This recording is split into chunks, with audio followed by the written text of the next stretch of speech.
Bienvenue dans le deuxième épisode des visites virtuelles des intérieurs secrets de la Chaux-de-Fonds.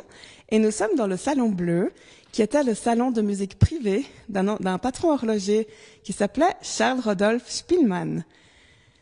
En 1907, Spillmann fait décorer son nouveau salon dans le style sapin, qui est un style art nouveau très spécial qu'on trouve à la Chaux-de-Fonds.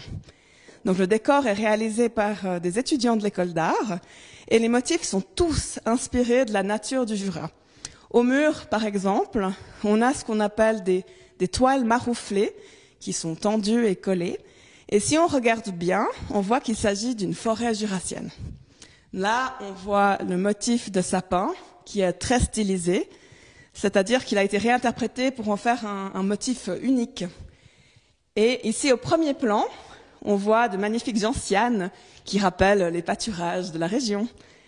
Donc absolument tout dans cette pièce est décoré, a été réfléchi, a été conçu comme un ensemble, notamment ce cache-radiateur qui a été travaillé à la main en métal repoussé et puis sur lequel on voit un renard ou un loup qui regarde d'un air un peu affamé un oiseau qui s'envole.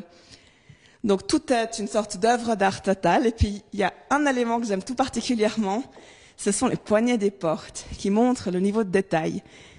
Vous voyez bien que là, il y a la tête, c'est un escargot stylisé, et là, il y a la tête, et la coquille, en fait, est la poignée, comme si on avait déroulé la coquille pour styliser le motif. Donc l'usine Spillmann fabriquait des boîtes de montres, c'était une activité très importante à la Chaux-de-Fonds, et les boîtes, elles étaient en or, donc il fallait faire un petit peu attention à la matière première, qui était très précieuse. Et on a la chance d'avoir à côté du Salon Bleu un étage de l'usine qui n'est plus en fonction, mais qui nous donne une idée de l'ambiance des anciens ateliers du début du XXe siècle.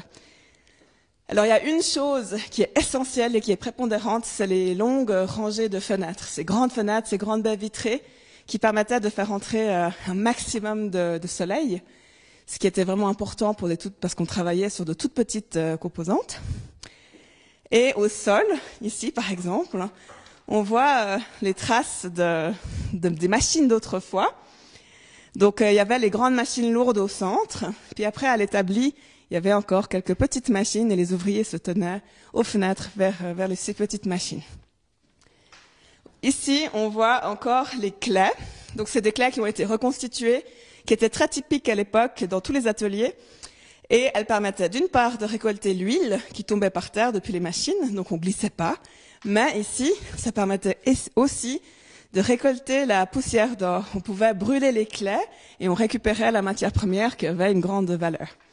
Et une dernière chose que je voudrais vous montrer, ce sont ces fenêtres. Ça, c'est vraiment un luxe que Charles-Rodolphe Spillmann s'est payé.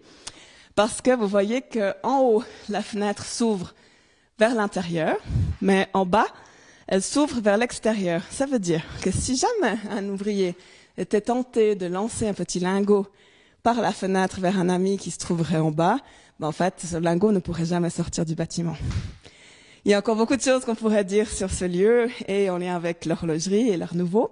Donc si ça vous intéresse, je vous invite à contacter l'Office du tourisme pour venir visiter ce lieu et je vous retrouve dans quelques instants dans un dernier endroit secret.